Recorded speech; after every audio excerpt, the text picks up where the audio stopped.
So, so here is a little bit about what the wait list is. It's a group of students that are competitive and eligible for admission, but there is not enough space for them to be accepted right away.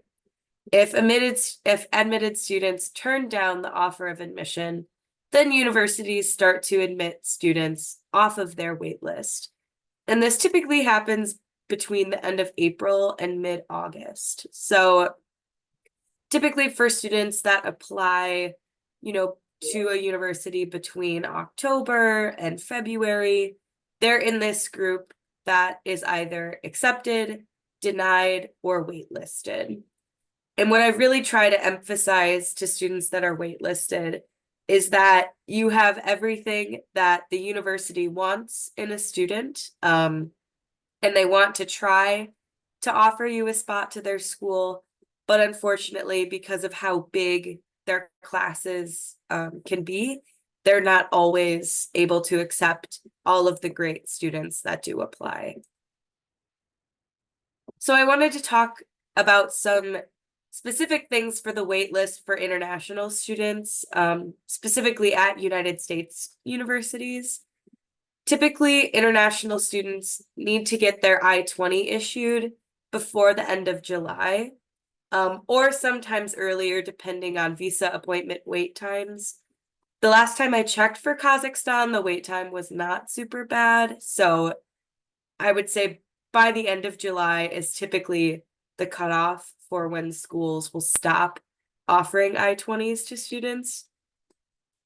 If you do accept an offer at a school that you get off the wait list for, you need to make sure to get a new I-20 and make a new visa appointment.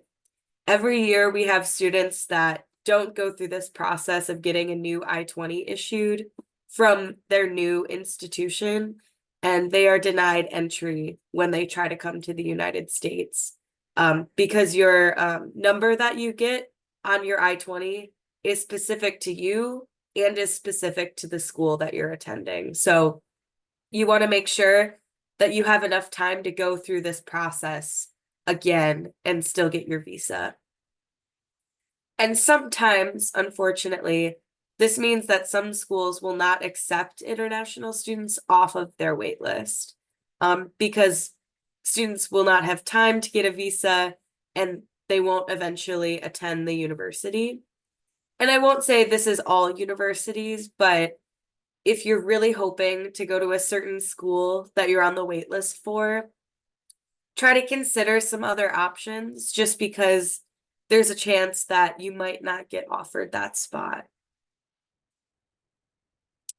So now I'll talk a little bit about types of wait lists.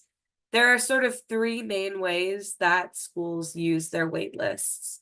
So the first is kind of the one that everybody thinks of. This is the ranked wait list. So the process goes like this. A student is put on the wait list. An accepted student denies their admission offer. Excuse me. And then the first student on the wait list is offered that spot.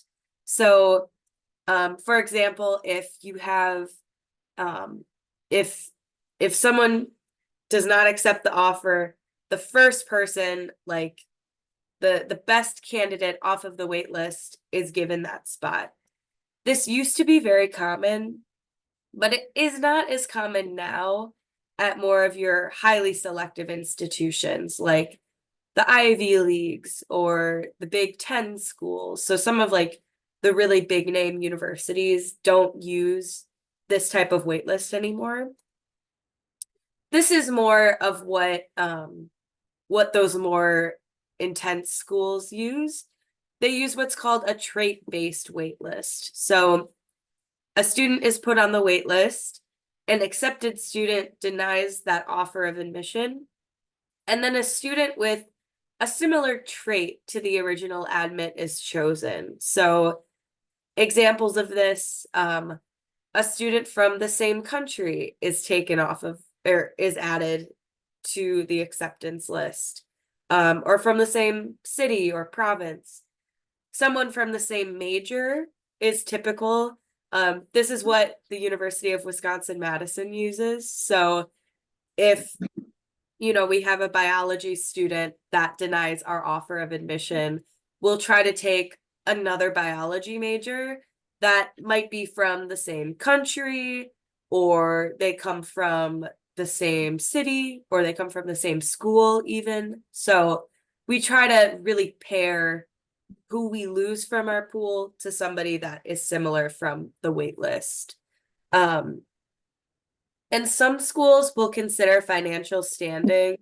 This is not also very common. I just wanted to add that here, but most schools in the United States do not consider financial standing at this point.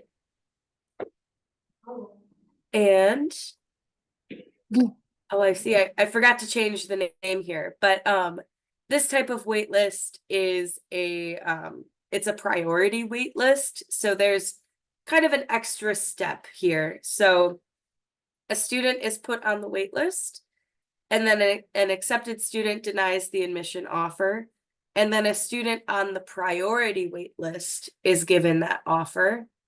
And then after everybody on the priority wait list has gotten a spot, then they will move to start taking students off of the standard wait list. Typically, you will know if you are on the priority wait list. This is also for highly selective institutions like Harvard, the Ivy Leagues, much more competitive schools use this as well.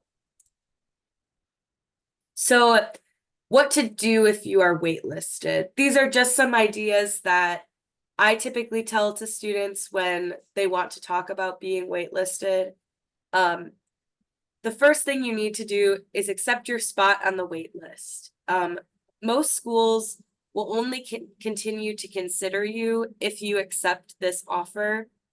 At UW-Madison, you have to fill out the form that we send you in order to accept that spot. That's really important because later, if you come back and say that you want to accept that spot, most schools are going to say probably not. Submit your letter of continued interest or any new grade information or a letter of recommendation, but make sure that the university is asking for that information. Like for UW-Madison, we say, do not send us anything. And that's because we want to see, that, we want you to know that you're already a great student as you are. We don't need extra information to admit you. It's just we need to know about the space that we have available on our campus. So make sure if you're waitlisted at a school that you're submitting the information that they have asked you for. If you submit too much, it might not totally help your case. And then next, consider your other options, such as your other acceptances. If you were to take a gap year and apply again, if you were to accept an offer at one school and then transfer to your dream school later, that's super common. We have students all the time that apply as transfer students that were waitlisted 2 years ago when they were first starting college. And then if you are interested in still attending school this year, I would urge you to pay your deposit at a school that you would still be happy to attend. You might lose that deposit if you do switch to a different school, but at least then you know that you have a plan in the fall. You can start working on your visa. You know, time to switch. And then lastly, I did talk about this earlier, but if you do make it off the wait list at a school, please make sure that you still have time to get your I-20 and make your visa appointment, because every year at UW-Madison, we have students that are so excited to come to campus, but they don't have time to get their visa appointment. So just make sure that, you're paying close attention to deadlines, both from the university, but also from, the visa guidelines and your local embassy or consulate. I do also want to add that this year, the waitlist in the United States is bigger than ever before. And this reason is because the federal government just changed a lot of things for how universities run their financial aid systems. So for US citizens, they're allowed to apply for what's called the FAFSA, and it allows them to get aid from the US government to help pay for their education in the United States. And they just changed that system this year, and there have been a lot of issues with that. So schools are making really, really big wait lists just because they have no idea who is going to accept their offers until students from the United States have their financial aid information from the US government. So I just keep in mind, if you are on the wait list at a lot of schools, if it doesn't have anything to do with you or your application. Currently, it's just crazy for everybody, just trying to figure out how much space we have on campus and waiting to get this financial information. So long story short, wait lists are very big right now, and a lot of great students have been placed on the wait list. So I just wanted to say that to kind of explain a little bit of what is going on the admissions side of things.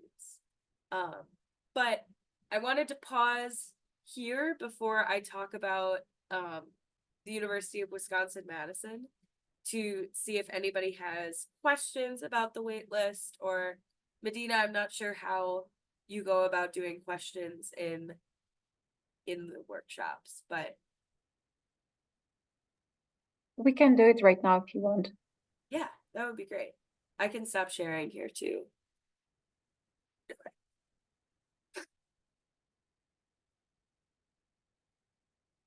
Oh, okay. Yeah, I see your message in the chat here. So yeah, so if you're waitlisted, I will say this also depends on the school. If you applied for a full ride and you are waitlisted, there's a good chance that they have given all of their financial aid out already at this point.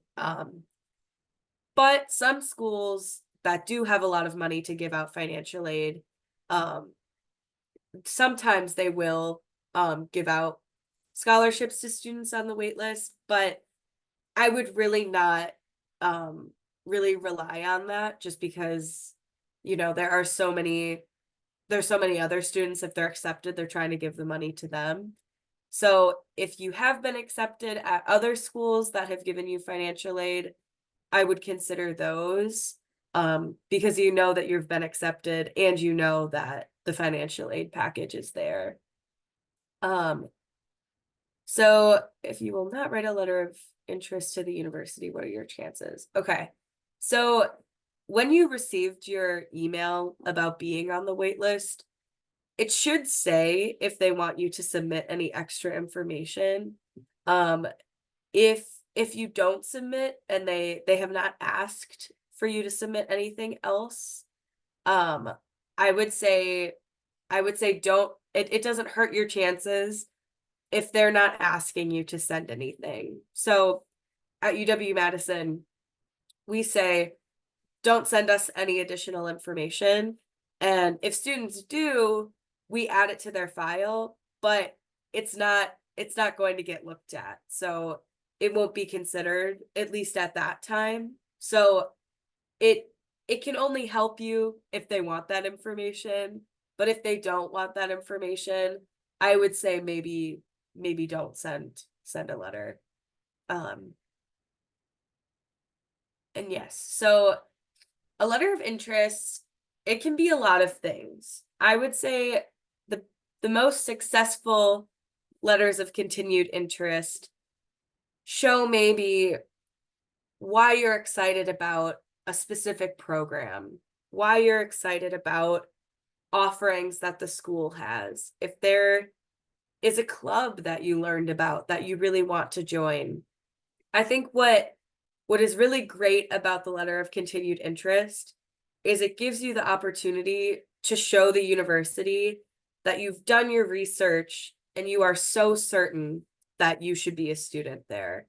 I would say too, if the university has like a guiding philosophy, or they are very interested in public service or something like that, really kind of finding what the values are of the university and really showing that you fit those. So UW-Madison, our big thing on campus is public service, and we want our students to be involved with public service and volunteer work. So if you can write in your letter of continued interest, I'm so excited to be involved in public service at UW-Madison. Here's why I'm hoping to study there, and really building on specific examples. That is sort of the biggest thing, I would say. And that is also the place, if you have new information about your grades, you can say, oh, I ended up doing very well on my A levels, or I did really well on my IB scores or my national boards or anything like that. So you get the opportunity to sort of show why you've done well since you applied last time and why you're still really excited to attend the university. So how to get into the priority list. Yes. So I'm not totally sure on the process for the priority list, just because the school that I work at does not use one.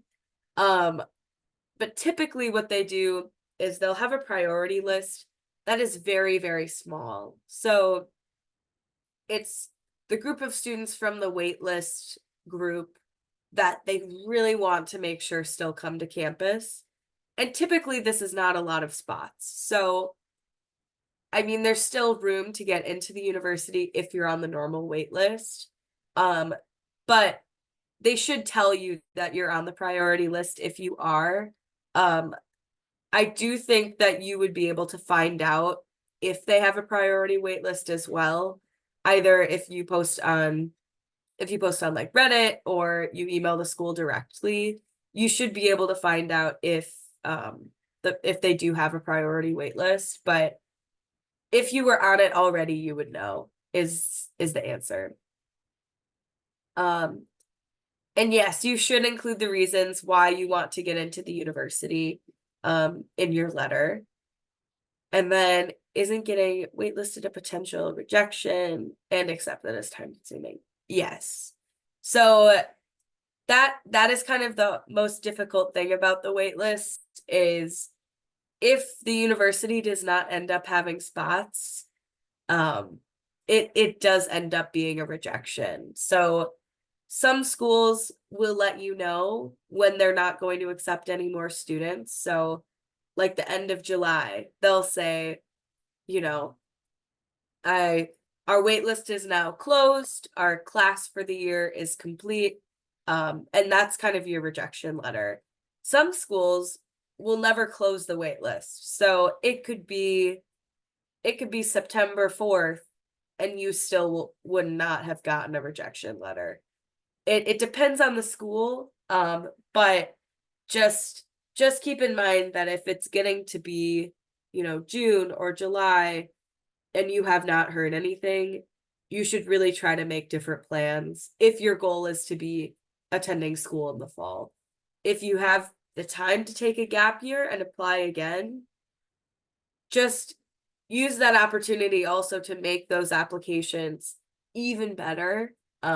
And maybe talk about how you took a gap year so you could apply again and enter the school and not be on the wait list. Not that I'm encouraging you to take a year off of school to do that, but if you're really, really set on a specific school, that might be one of the better things. Or to take an offer at a different school and wait and see if you get off the wait list, and then switch if you do. Or as I said earlier, transferring is also a great option if you don't make it off the wait list. You do 1 or 2 years at your backup school or at your safe school, and then you can transfer on over later. Is also a great way to do that. Does anybody else have any other questions? I know I talked a lot and kind of over explained all of those, but it's also super different at every single school. So this is just my experience working at University of Wisconsin, and also what I've heard from my friends and colleagues at other universities. Um,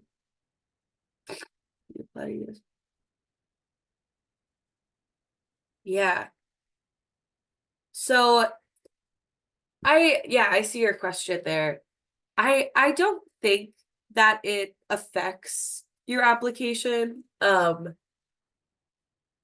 least when I've seen students that have applied, you know, for a second year or a third year even, to me it shows that, they're very committed to attending UW-Madison. And at least myself, I try to admit those students if I can, because obviously they're very excited about attending school at Wisconsin-Madison. So at least in my case, it does not hurt your application to apply a second time.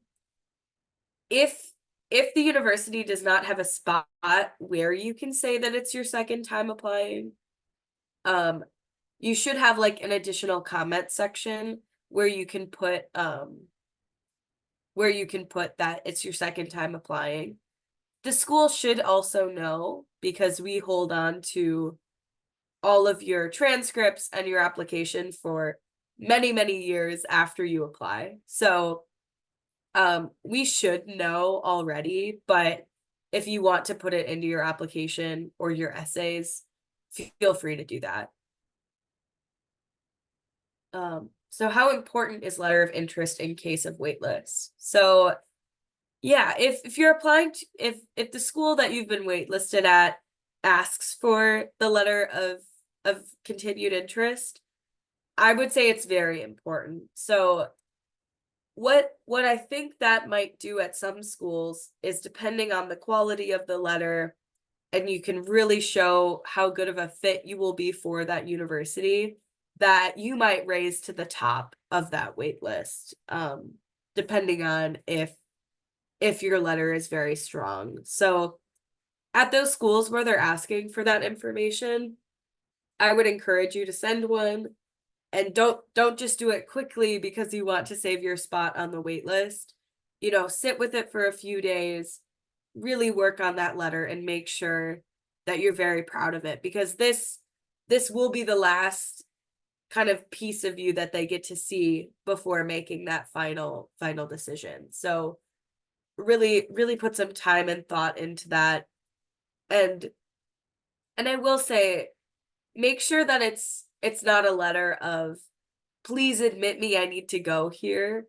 It should be more of a letter of, I'm showing you why I will be so great if you do admit me. I'm showing you why I will be a great student on your campus. So just kind of make sure that you're showcasing you, and you're kind of giving them this great opportunity to accept you, is sort of how I frame it. Do universities have our application materials from the last year if we apply again? So they should. For the University of Wisconsin-Madison, we allow you to just resubmit the application part, and we'll keep your final grades, your letters of recommendation, anything like that. So basically all we need from you is like a new application and new essays, and all of the other paperwork should still be there. So I would check back with the university, because I think we all do have different policies on what carries to the next year and what doesn't. But they typically should have your materials again. Yes. Okay. Does anybody else have any questions?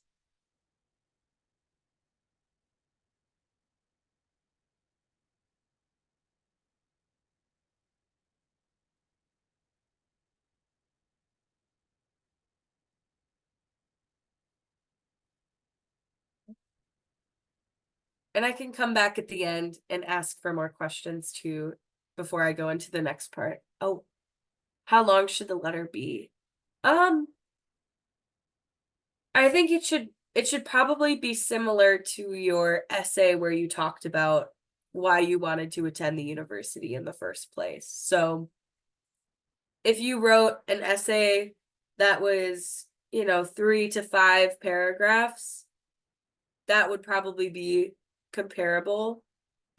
If you wrote an essay on your application that was only a paragraph or two, I would sort of stick to that format. Um, or sometimes they'll tell you. Sometimes there will be like a word limit depending on how you submit it, but I would say, a standard essay, like 3 to 4 paragraphs would be the best. So that you explain why you're a good fit, but you're also not over explaining. Oh, yes. So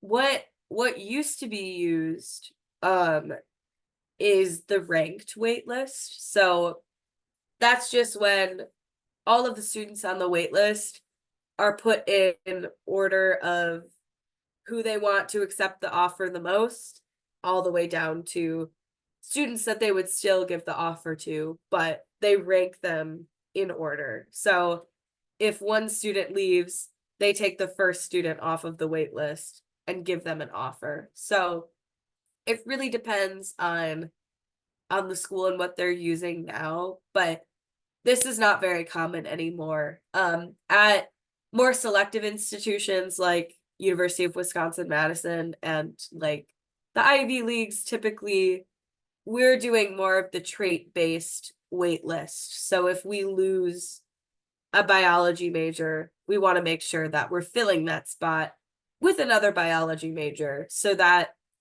our different departments on campus sort of know how many students that they're getting. You think the example of the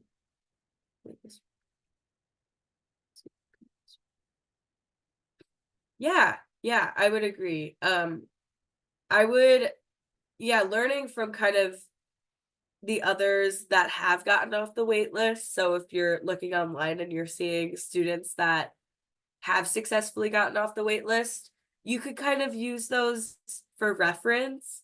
But again, make sure that you're not copying them word for word or anything like that, because some of like the more famous examples of this, admissions offices are definitely familiar with. So make sure if you're getting ideas from other places that you're not copying them. But I would definitely use that as like a guide to potentially structure your letter.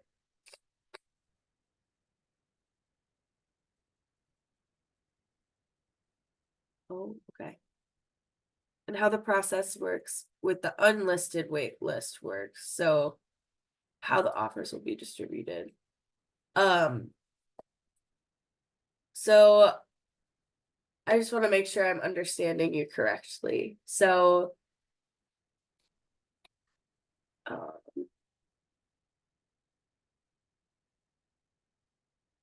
yes.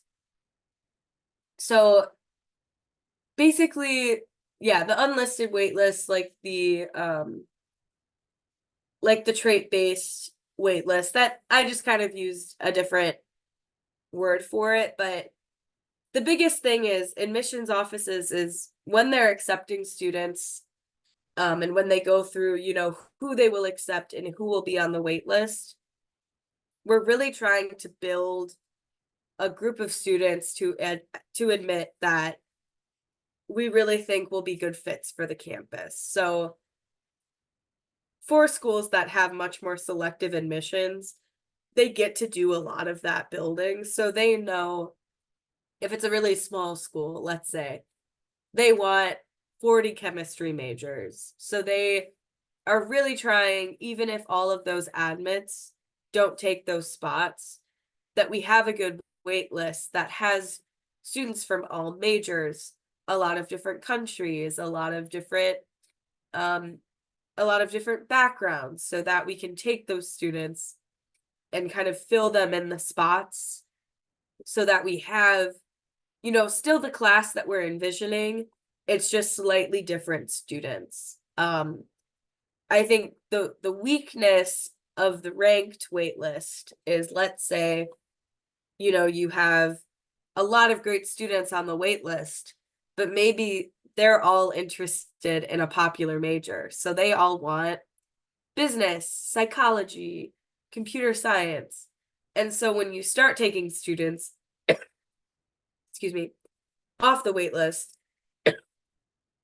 when you start taking students off the wait list, they're all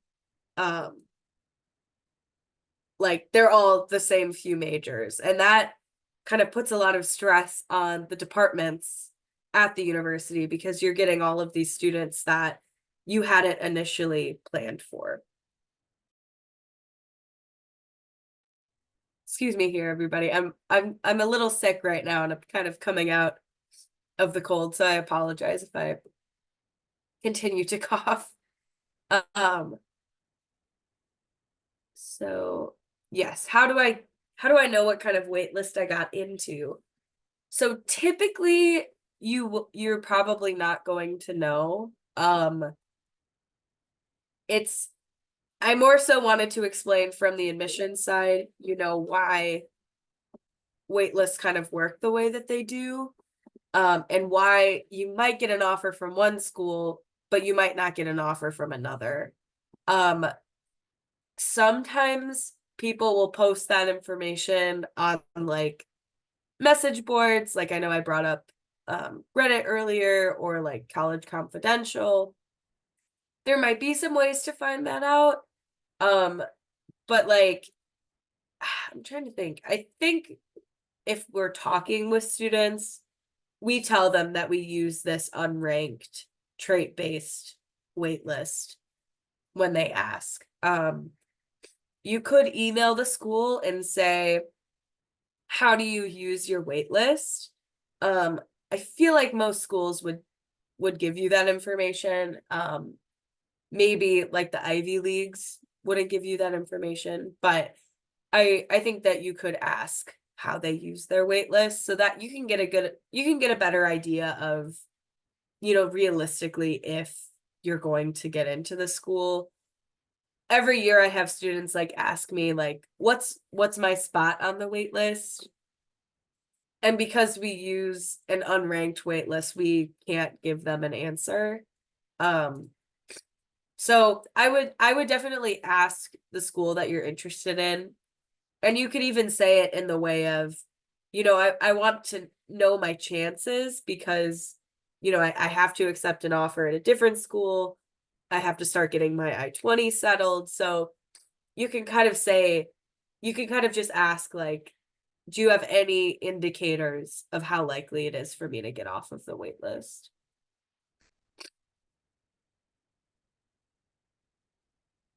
Okay.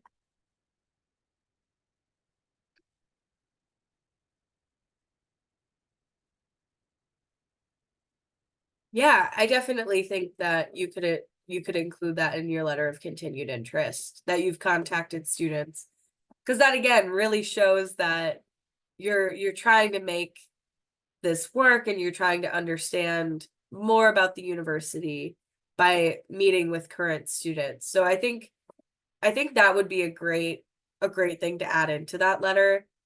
The biggest thing is you want the university to really want you to be on campus and to see that you're so excited and committed to this specific school. Because part of the thing with the wait list is, we're filling spots that we're really hoping that students take.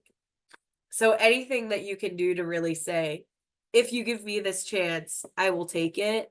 And like I've taken the initiative to contact current students, meet with a professor, all of these different things can only help you. So I would definitely say yes to that.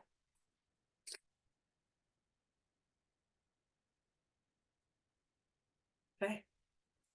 We don't have any other questions right now.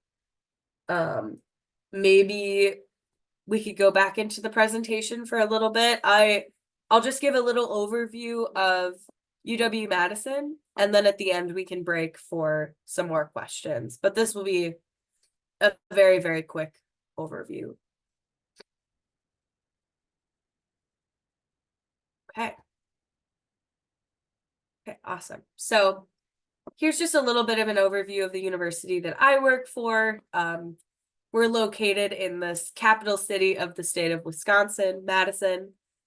We are a massive, massive institution. We have over 35,000 undergraduate students, 132 majors. And we're also a top tier public research institution. So we have a lot of great opportunities for research and for really taking advantage of all this big campus has to offer. We're also ranked number 10. We are the 10th best public university in the United States. And we're also the 35th best university across the United States. So our campus community, we have over 50,000 total students, and over 30,000 of those, as I just said, are undergraduates. Each year we welcome about 8,100 new freshmen and 1,000 new transfer students. So just really wanted to bring up the idea of transferring again. At UW-Madison, 1 in 5 of our graduates are transfer students. This is very common for large public schools like UW-Madison. So if you do end up wanting to transfer, just know that it's super common for students to transfer between universities in the United States. So I just wanted to throw out that statistic because we have a lot of transfer students on our campus as well. We have 8 different undergraduate schools and colleges. And again, 132 undergraduate majors and over 70 certificate programs, which are basically our fancy way of saying a minor. But really, any way that any certificate that you choose can be in any one of the different academic schools or colleges. Doesn't have to be the same as your undergraduate major. So you can really diversify your class offerings and learn about a lot of different topics all across campus. Student life, we have over 1,000 student-led clubs and organizations. So there's really great ways to get involved with students from all over campus. One thing that I love to say is, if you know anything about Wisconsin, we are known for cheese. We are the top producer of cheese and dairy products in the United States. So we have, of course, a cheese lovers club where students can taste test cheese each week and kind of discuss that. And then on the other side of things, we have the lactose intolerant club, kind of the response to to the cheese lovers club. So we really do have any kind of club that you can imagine. Yeah, I will also say public service. I kind of touched on this earlier. We do really encourage our students to get involved with public service as much as they are able. That is one of the most important things about the University of Wisconsin-Madison is giving back to the state of Wisconsin and also giving back to our greater global community. We are the top producer of Peace Corps volunteers in the United States. We are also where vitamins A and B were discovered, as well as the first synthetic gene. So our impact, we really try to make sure that, that does go worldwide and helps a lot of people. We do also have the top cancer research center in all of the United States. So just some really great things I like to highlight about our public service and things that our students at UW-Madison have done for not just the United States, but a lot of people around the world as well. For international students, we have International Student Services, which gives you assistance with all of your visa information. So like the I-20 that I was talking about earlier, they give OPT and CPT guided, so try to help you work in the United States either for summers, for an internship, or for a year or two after graduation. We have a lot of different academic resources, so if you need help in any of your classes or you need help on anything academic that might be more unique to your identity as an international student, we have so many academic resources and academic advisors, specifically within international student services. Additionally, they give a lot of great kind of opportunities for integrating into the UW-Madison community, meeting other international students, and also meeting students from the United States. So they do a lot of great work to kind of further help with immersion into UW-Madison. Our admissions process utilizes a holistic review process, so really looking for a strong academic profile and an engaged student. So we're looking for high marks in your classes.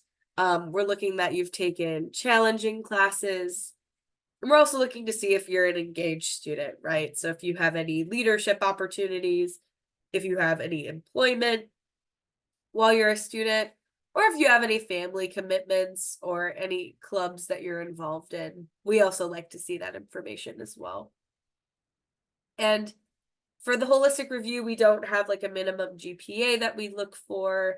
We're really considering all parts of your application. Just make sure for your essays, if you are applying to schools again in the fall next year, make sure that you're kind of using your essay spaces to show why you would be a great fit for the university. So, for example, if you're applying to UW-Madison, really highlight some of the things that are important to the university, such as public service, our research opportunities, just really learn about what is important to the school. This also goes for your letters of continued interest, just really making sure that in your essay you're showing why you are a good fit and how well you understand the university is really important. But that does bring me to the end of this presentation. I just wanted to add in a little about my university while I was here talking to you all. This is how to contact our office, but I also added my email to the bottom of the slide here. So I'll keep that up there for a while. If you want to ask me questions about, the wait list or applying to the United States in general, even if you're not going to University of Wisconsin, feel free to send me an email, ask any questions you would like. But yeah, I can see if we have any more questions in the chat.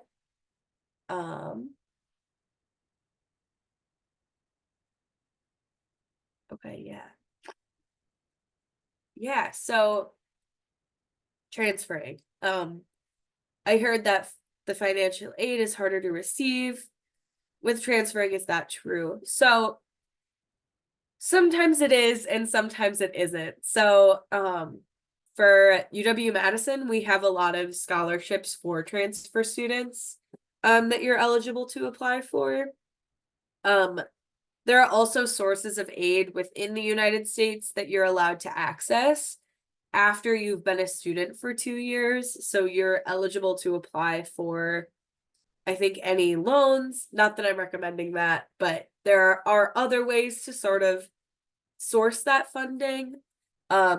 You're also able to get on-campus jobs that will help pay for tuition.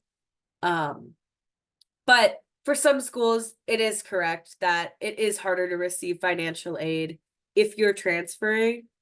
I would, if you are interested in transferring to a different school, I would encourage you to email them, get in contact with them, and ask about the reality of financial aid as a transfer student. At UW, we have a lot of scholarships, but there are some schools that it might be harder to get that funding, for sure.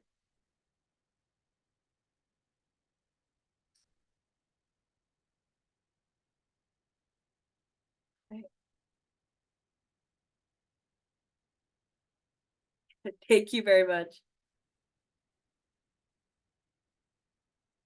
And again, I will put my email in the chat here.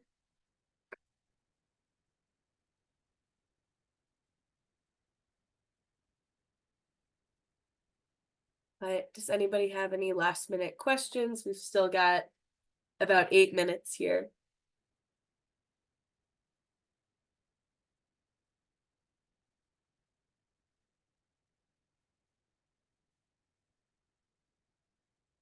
Thank you.